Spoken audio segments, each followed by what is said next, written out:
reforçar um pouco o nosso diagnóstico, a gente autorizou esse ano, exceto para as universidades, né, que é um pouco, e institutos técnicos também, que é um processo diferenciado, no caso do MEC, a gente autorizou a abertura de 9.116 vagas. Aqui já incluem as autorizadas essa semana. O que a gente observou, desde o início que começaram as autorizações, é que muitos órgãos não tinham perdido a capacidade de realizar concursos.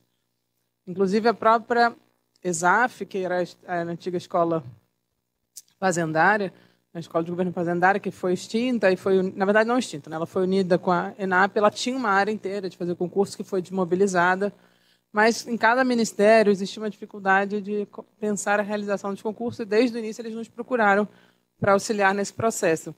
E foi um pouco a partir daí que começou a surgir a ideia do concurso unificado. Além disso, a gente tinha um diagnóstico de, por exemplo, alguns certames que foram abertos esse ano, já daquela autorização inicial, anunciaram provas só em Brasília, o que, para nossa visão, é muito equivocado. Inclusive porque a gente tem várias vagas que são espalhadas pelo Brasil, não são só em Brasília, mas, independente disso, mesmo que fosse só em Brasília, a gente acha que quem deve participar, quem deve fazer parte do Serviço Público Brasileiro são todos cidadãos brasileiros, independente de onde eles estejam, inclusive independente das condições sociais, de cor, raça, etnia, todo mundo deve poder ter o direito de fazer o concurso. Então, a gente também tinha essa ideia de que era necessário ampliar a quantidade de cidades onde houvesse o certame para não só todos os estados brasileiros, mas também mais do que isso, porque a maior parte dos concursos que são realizados em todos os estados, em geral, é feito na capital, que também, não, para alguns estados, na região norte, então, não precisa nem falar, ser na capital não significa fácil acesso. A gente, inclusive, junto com a FUNAI, né, discutiu a possibilidade de entrada de mais uma cidade na região norte, que é uma cidade onde tem muitos indígenas. Então, estamos discutindo isso porque, justamente, como eu falei para vocês, como já foi dito antes, né, a gente fez uma primeira apresentação para os órgãos, ouviu várias contribuições deles. E uma das coisas, por exemplo, foi, nesse caso específico, uma cidade na região norte que precisava ter também um concurso para poder, inclusive, cumprir as cotas para indígenas que a gente colocou para a FUNAI, como foi na medida provisória, e está no projeto de lei que está em tramitação no Congresso agora, e a nossa expectativa é que seja aprovado. E a gente acha, e acho que essa é a conclusão um pouco, a gente quer muito ter uma burocracia que seja a cara da sociedade brasileira. É o que a gente tem essa visão de que a burocracia, se a gente for olhar, fazer um mapa da burocracia, ela não vai espelhar a sociedade brasileira, e a gente acha que ela deveria cada vez mais caminhar na direção de espelhar a sociedade brasileira em termos de gênero, de raça, de representação geográfica, uma série de coisas. Então, acho que tudo isso é um pouco a justificativa para pensar nesse concurso unificado. E, de fato, tudo que a gente fez, e conversando com os órgãos que estão, eu vou apresentar para vocês um pouco o que foi publicado hoje no decreto do presidente. Tem um comitê, mais ou menos, que é o comitê que... eu esqueci o nome desse comitê, Coordenação Geral. A Coordenação Geral ela foi instituída hoje formalmente, mas ela já existe informalmente desde o início que a ideia surgiu. Não à toa a gente reuniu esses órgãos, como ENAP, PEA, INEP, a AGU e a SECOM, também da presidência, para pensar esse concurso. E aí houve um trabalho estatístico mesmo de pensar quais cidades seriam as cidades essenciais para ter a prova, para ter uma cobertura maior do território brasileiro, e chegamos a um número de em torno de 180 cidades, já incluindo essa cidade proposta pela FUNAI, em todas as regiões, né? Em algumas regiões, por exemplo, a região Nordeste é que vai ter o maior número de cidades, mas a região Norte tem um quantitativo de cidades bastante grande pela dispersão geográfica e, por isso, necessidade de ter maior cobertura. A gente demonstra para os órgãos que isso tem um ganho de escala, vai ter redução de custos para cada órgão fazer do que seria o contrário de fazer cada um individualmente. A gente está tentando também diminuir não ter tantos certames ao longo do ano. Esperamos conseguir preencher esse número total de vagas que eu vou falar, acho que vão fazer parte do...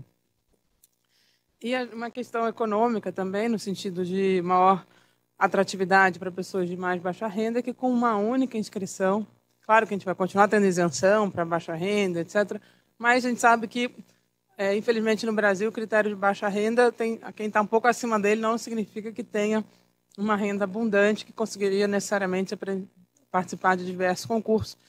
Então, com isso, a gente, com uma única inscrição, quem não está isento, poderá concorrer a diversas vagas, né? Não só numa única carreira, ele vai poder concorrer a todas as carreiras que estão naquele bloco.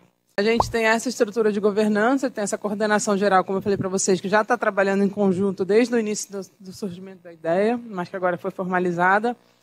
E eu queria destacar aqui a presença do INEP, por toda a experiência que ele tem com o Enem. Né? Não é à toa que ganhou esse apelido de Enem dos concursos, esse não é o nome que a gente está dando para ele, mas a gente entendeu que a marca Enem, obrigada pela participação, a marca Enem é uma marca tão positiva na sociedade que a gente ficou feliz com essa comparação de se chamar de Enem dos concursos, porque a lógica tem uma lógica realmente semelhante de você fazer um concurso maior, com mais vagas no Brasil inteiro. E a gente aproveitou muito da experiência do INEP para pensar esse concurso. Né? Então, essa coordenação geral ela vai definir as diretrizes e regras gerais para a realização do concurso, vai definir prazos e metas para a implementação, que eu vou apresentar aqui ao final, e também vai uniformizar alguns entendimentos sobre o certame, principalmente daqueles que vêm dos órgãos, pedidos dos órgãos específicos, etc., vai ser sempre discutido no âmbito dessa coordenação geral. O Comitê Consultivo Deliberativo, que tem um representante de cada comissão organizadora, cada órgão tem sua própria comissão organizadora, mas ele vai designar alguém para participar desse Comitê Consultivo Deliberativo. Né? Ela vai ser a comissão organizadora do concurso, propriamente dita, vai validar e aprovar esse novo grupamento, porque agora, a partir das respostas que a gente teve, a gente vai montar, de fato, o agrupamento de vagas, a partir do que vai fazer parte, e vai monitorar e acompanhar o plano de trabalho do concurso. E tem um grupo técnico operacional, que, obviamente, vai ajudar, né, no fundo, essa comitê consultivo e deliberativo. Também vai ajudar a propor esses agrupamentos, vai fiscalizar a execução do plano de trabalho e a realização do certame. Tais de vagas aqui, né, essa proporção. A gente teve 72 das vagas que foram anunciadas, 72% vão participar do concurso público nacional unificado. 27% já nos disseram que não vão participar e tem 1% que talvez participe. Depois eles vão explicar o que é o talvez. Eu até brinquei para o Daniel, falei, Daniel, o prazo era hoje, as pessoas entendem que é até meia-noite de hoje, então pode ser que alguém hoje à meia-noite mande alguma resposta. Mas, como vocês podem perceber, 99% já disseram que vão aderir, ou já disseram que não vão aderir. Então, a gente vai totalizar 6.590 vagas nessa primeira edição do concurso público nacional unificado. Por que a gente quis frisar a primeira edição? Eu acho que é um pouco... A gente sabe que essa é uma grande inovação, é a primeira vez que está sendo feita. A nossa ideia é que ele se torne a principal forma de fazer concursos públicos no âmbito federal e que a gente tenha a realização disso, não sei se anualmente, mas bianualmente, a gente mantém esse processo de concursos públicos nacionais unificados a partir da experiência que a gente vai acumular com essa primeira versão. Foi publicado o decreto assinado pelo presidente, criando essa estrutura de governança do concurso e dando algumas diretrizes para ele. Hoje, então, era o prazo de adesão, de indicativo de adesão dos órgãos. Por que eu estou chamando de indicativo de adesão? Porque vocês devem ter visto que no decreto vai ter uma minuta, vai ter um termo de adesão que terá que ser assinado. Na semana que vem, a gente vai publicar a portaria que regulamenta esse decreto, dando um prazo final para os órgãos, de fato, assinarem a adesão, que deve ocorrer até o final da semana que vem, no máximo no início da outra semana. A gente espera que até sexta-feira que vem todo mundo que aderiu já tenha assinado o termo de adesão. E a gente está acelerando esse processo de adesão porque é a partir dele que tudo praticamente começa.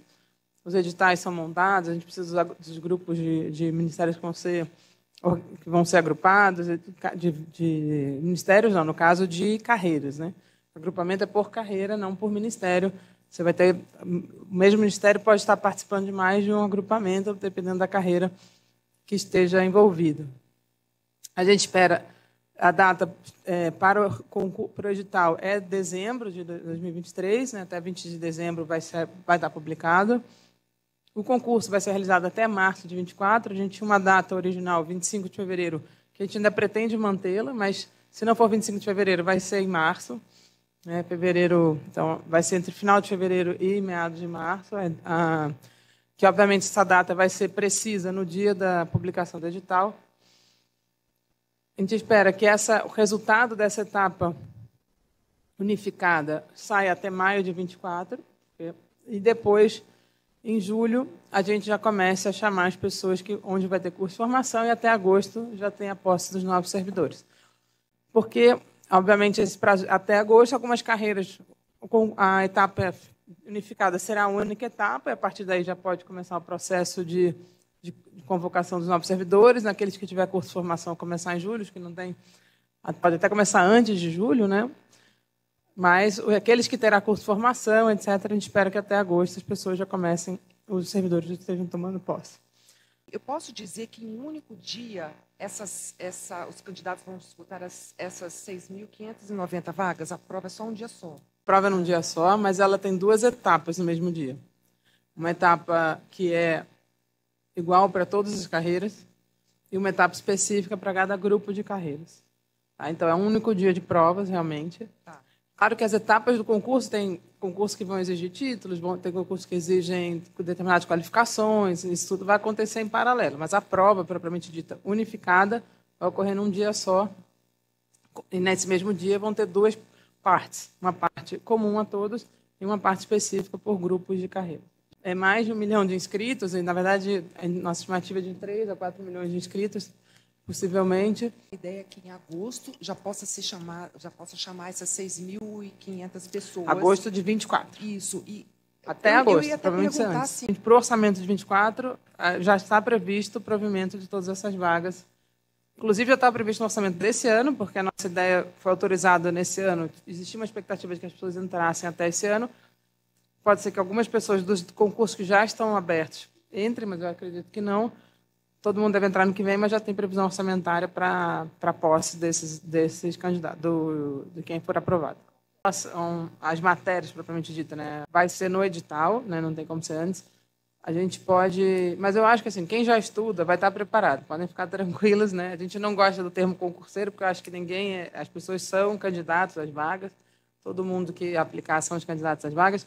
Mas acho que todo mundo que já se preparou para um concurso público vai ter bagagem para fazer esse concurso, né? Então, não precisa se preocupar em que vai ser uma mudança radical de conteúdo. Mas a propriamente dita, a ementa, né, dos editais, a ementa de cada prova vai ser divulgada junto com o edital, não tem como ser antes. Sobre a banca, não tem banca contratada. A partir dessas definições das adesões, inclusive, aí a gente vai poder elaborar o termo de referência definitivo, com algumas características, inclusive com logística. Aí sim, aí a gente vai participar para a contratação das bancas, né? Apesar de ser dispensa de licitação, não significa dizer que não há concorrência. Sempre há concorrência. Sim. E aí temos esse termo de referência com essas exigências aqui, quem se habilita e dentro de alguns critérios qualitativos que a gente vai fixar. Tá? Então, portanto, ainda não tem. Como que vai funcionar no concurso unificado? Essas vagas imediatas, as pessoas vão ser chamadas e depois, havendo disponibilidade de vagas dentro dos órgãos, eles vão ser chamados, vai ter que esperar acontecer um novo concurso, alguém que fez para um bloco e depois sobrou vaga para outro cargo, outro órgão dentro daquele mesmo bloco, ele pode ser chamado também? Como que vai funcionar? Perfeito. Do ponto de vista dessa lógica, essa lógica se mantém. Você tem um número de vagas já autorizadas, esse primeiro provimento será feito. Dependendo das carreiras, você pode, por mais de 25%, é o Ministério da Gestão que autoriza, em alguns casos, até 100% do número de vagas é um decreto presidencial, em alguns casos pode ser até 3 vezes o número de vagas também um decreto presidencial, mas essas extras, né, os excedentes de concurso, é uma decisão da administração, do órgão ter cargo vago, do órgão ter necessidade de mais gente, mas a validade tende a ser, provavelmente, de 2 anos também, vai estar previsto no edital. Todo esse processo continua o mesmo. Provimento inicial, qualquer excedente depende de recursos, de autorização orçamentária e de necessidade do órgão. Então, essa parte não muda. A questão de você fez por uma área, né, e sobrou vaga numa outra carreira daquela área, sim, vai poder utilizar. A pessoa que fez para aquela área, ela pode entrar em qualquer uma. A gente está até vendo se vai ter provavelmente a pessoa vai poder priorizar o que é mais interessante para ela dentro do bloco temático, não para outro bloco, porque ela só vai fazer a prova específica daquele bloco temático. Mas ela, sim, dentro do bloco, vai poder ter reaproveitamento de pessoas de um bloco para o outro. A gente está discutindo essa questão exatamente como é que forma o banco de excedentes, mas isso tudo vai ser divulgado no edital. Isso, o próprio cadastro de reserva. Você mantendo o cadastro de reserva, também é chamamento por cota, mantendo sempre a proporção das cotas no chamamento de excedentes. Então, a gente soltou uma instrução normativa para melhorar a aplicação. A Cida que liderou esse processo, né, a diretora Cida, e ela, enfim, a gente fez uma instrução normativa para melhorar a aplicação, mas ela é por cargo, como é previsto na lei. Pode concorrer a mais de uma vaga. Eu entendi que isso é um processo também posterior diante da reserva de vagas. Seria isso? Só para confirmar. Dentro do bloco temático vão ter mais de um cargo. Então, enfim, pode ter 3, 4, 5 cargos no mesmo bloco temático. Quem se inscrever naquele bloco, ele concorre aos cargos que tiverem dentro daquele bloco. Então, mais de um ministério, mais de um cargo específico. Só para ficar bem explicado, tem que ter afinidade, então, em relação às funções. Esse grupamento vai ser publicado antes. Né? Então, a gente vai ser definido no edital os agrupamentos de cargos, e aí você se inscreve num grupo, e aí você tem acesso aos cargos que estão ali naquele grupo, as vagas todas daquele grupo. Tá. As pessoas vão poder fazer uma ordem de prioridade. Qual é a área mais prejudicada? É difícil dizer isso. A gente autorizou uma quantidade enorme de vagas e de vários órgãos, porque todos estavam com muita carência de pessoal. Não, em alguns casos vai basicamente resolver, mas a maior parte dos casos é uma ajuda, mas ainda não é o suficiente para resolver toda a carência de pessoal. Para terminar, eu queria entender quem não está aderindo, está justificando o quê, e se vocês vão voltar a conversar para ter a maior adesão possível. Bom, primeiro tem alguns casos que os editais já tinham sido lançados. Né? Como a gente autorizou já os concursos há algum tempo, alguns até no caso do MCTI, foram vários órgãos do MCTI, várias unidades do MCTI, já tinha sido autorizado há bastante tempo, então já realizaram editais. Ali do grupo que não aderiu, vários estão nessa situação. Outros, eu sempre acho que para mim é uma coisa óbvia de qualquer inovação gera um pouco de dúvida. E no caso, a gente até fez a comparação com o Enem, né? No Enem, no início, nem todas as universidades aderiram ao Enem como forma de acesso, e aos poucos, conforme aquele modelo foi se consolidando, foi sendo visto todos os ganhos e proveitos daquele, as universidades foram praticamente todas aderindo. Acho que o caso aqui é muito parecido, acho que tem alguns órgãos que ainda acharam, não entenderam totalmente o modelo e preferiram manter um pouco realizando de forma individual. A gente brinca assim, hoje era o prazo final, até meia-noite, etc., mas o termo de adesão vai ser assinado mesmo até sexta-feira que vem. Se algum órgão, dentre hoje até sexta-feira que vem, falar, não, por favor, eu quero participar, a gente não vai impedir, óbvio. Agora, o ponto, por que tem um prazo agora, em início de outubro, é um prazo tão importante? Porque a gente precisa começar a elaborar os editais, precisa definir os grupos. Então, se um órgão queira entrar depois, ele pode não ter mais tempo hábil de entrar realmente. Então, assim, até sexta-feira que vem é possível que se algum órgão mudar de ideia e quiser entrar, que ele entre ainda, óbvio. Mas a nossa ideia é que não pode ser muito além disso, porque senão a gente não consegue, vai atrapalhar o processo, vai atrasar todo mundo. Uma situação, digamos que tenhamos ali um bloco com 3, 4 cargos, eles vão ter diferenças salariais, provavelmente, entre eles, e aí digamos que se forme um cadastro de reserva para aquele bloco. Uma situação, o último colocado dentro das vagas, ele escolheu um órgão, digamos assim, de forma obrigatória, porque sobrou aquela vaga, aí digamos que alguém do órgão que paga mais saiu, deixou a vaga para lá. O cadastro de reserva, como que ele vai funcionar?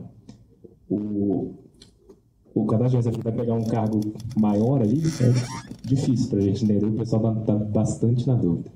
Vou passar aqui para os meus universitários aqui do lado, mas eu não sei se tudo isso já está 100% resolvido, tudo vai estar resolvido até a elaboração digital, sem dúvida, mas vou passar aqui para o... Acontece depois de preenchidos todos os cargos da primeira rodada, não é isso? Com a FT e o Previ, que estavam previstos no mesmo bloco, por exemplo.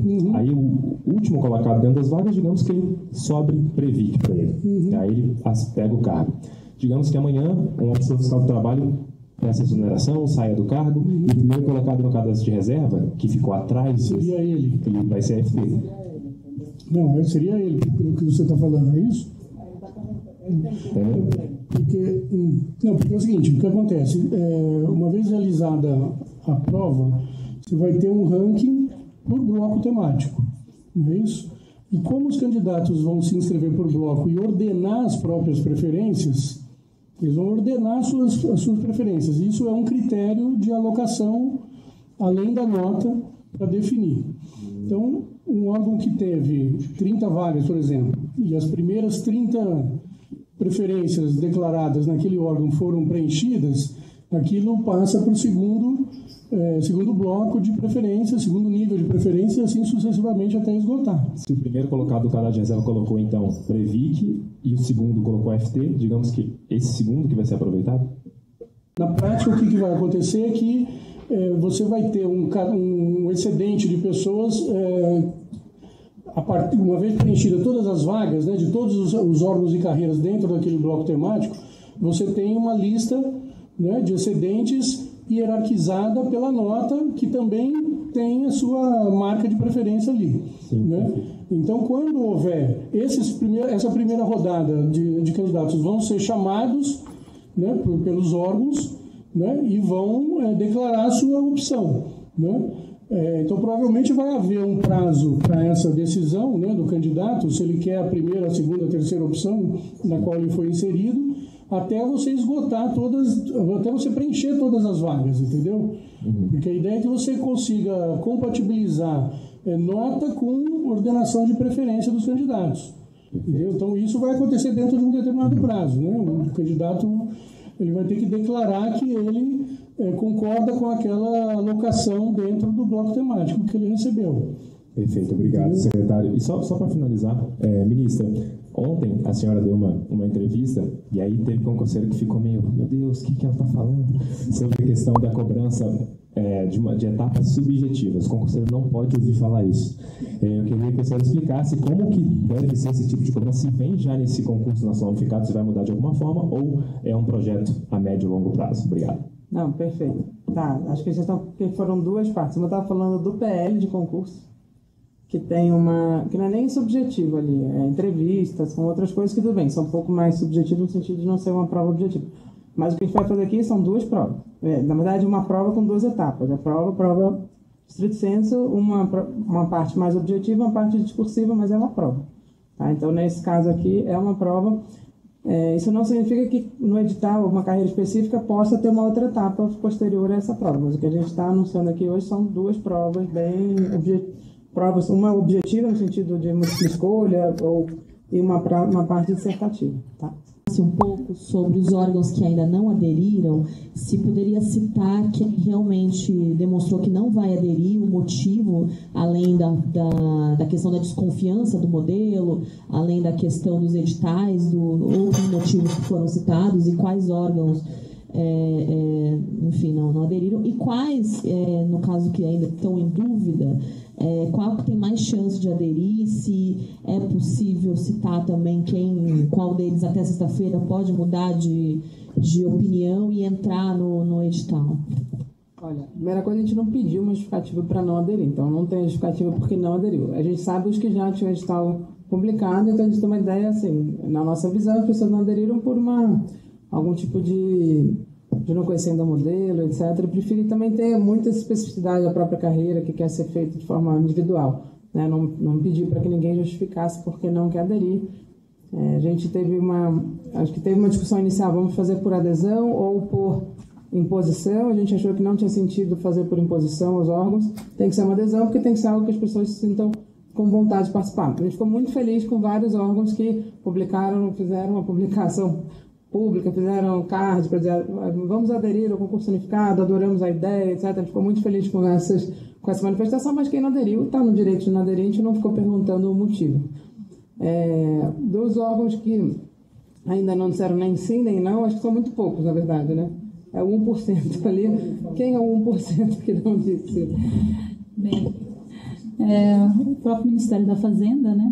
O INEP e a DPU, que já tinha nos procurado há um tempo atrás e agora já com uma vontade, de fato, de aderir e deve nos mandar ainda hoje uma resposta. Tá?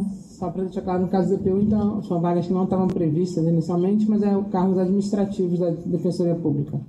Tá? Só para... E no caso, é o INEP, o Ministério da Fazenda também nos cargos administrativos também, né, Cida?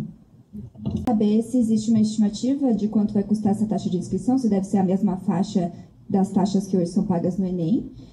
Outra pergunta que eu tenho é sobre a periodicidade dessas provas, se já é discutido isso também, se a gente tem alguma previsão de ter uma noção de quanto em quanto tempo essas provas devem acontecer, e a respeito da própria confiança, né, desse sistema para os concurseiros, porque a gente sabe que o Enem teve um histórico de fraudes e agora se consolidou, né, com várias estratégias. Se essas estratégias devem ser as mesmas adotadas para garantir, por exemplo, que os concurseiros tenham as mesmas condições de prova em diferentes locais do Brasil, tanto quanto a fiscalização, quanto a estrutura das salas. Enfim, gostaria que a senhora comentasse um pouco sobre isso. Obrigada. Taxa de inscrição, eu vou deixar para eles, não sei se já tem uma previsão ou não. Não tem ainda, né? Mas não deve ser diferente do que são os concursos, não será diferente do que são os concursos públicos em geral. Mas em relação à logística, a gente, né, o INEP é um super parceiro porque a gente está aproveitando todo o ganho logístico e de tudo que o Enem aprendeu na realização de provas desse tipo está sendo utilizado. Então, a gente vai estar, para a gente, é uma inovação que já parte de um patamar muito diferente do que partiu o Enem. Então, toda essa ideia de isonomia, de garantir as condições iguais para fazer a prova, tudo isso será respeitado com base nesse grande... E se parar para pensar, o Enem é realizado em quantas cidades? 1.700. Esse aqui será 180, são cidades de porte maior, etc. Então, tende a ser até mais simples essa logística do que é o Enem. Então, acho que todo mundo pode ficar tranquilo em relação a isso. Não, que o 180 foi por conta dessa cidade que a FUNAI pediu. Então, por enquanto, hoje está em 180. São Gabriel da Cachoeira, que é uma cidade bastante importante como um polo indígena bastante relevante. Então, vai ser, não só os 6 mil, que estão aqui, as 9 mil vagas, em torno de 2 bilhões anualizado. Então, o que está previsto no orçamento do ano que vem, em relação ao valor, é que, na verdade, esse valor, a gente tem um valor que é que é a nossa estimativa, que não está fechada, porque a gente fez com base nos concursos anteriores, digamos assim, e alguma experiência do INEP pela quantidade de cidades. Então, eu prefiro divulgar o valor do orçamento assim que a gente tiver as inscrições feitas e a gente tiver um valor preciso, eu prefiro avisar, e a gente pode dizer quanto foi pago pelo Ministério da Gestão, quanto será pago por cada órgão, porque realmente hoje é difícil a gente falar, que é tudo uma estimativa, a gente ainda não tem... ainda não foi feito esse chamamento público, essa concorrência, como o Silé está falando, então é difícil dizer hoje o valor do orçamento para o concurso, propriamente dito. Não, só lembrando que assim, você tem, todo concurso é por cargo mesmo.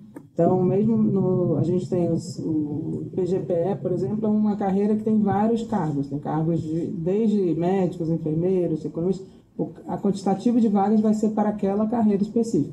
Quando a gente põe, no caso tanto da AGU, essas vagas foram autorizadas essa semana, são dessa carreira, que é uma das carreiras mais transversais que a gente tem, que tem exigência de formação específica. Vai estar previsto no edital exatamente quantos são para economistas, quantos são para médicos, no caso de carreiras que são transversais. No resto, quando é uma carreira, por exemplo, vai ter concursos para FT. Aí, no caso, é para FT. A formação da pessoa pode ser múltipla. Então, isso tudo vai estar previsto no edital certinho, conforme o cargo específico E aí ele vai estar aquele cargo vai estar dentro de um bloco. De um bloco específico onde ele for alocado.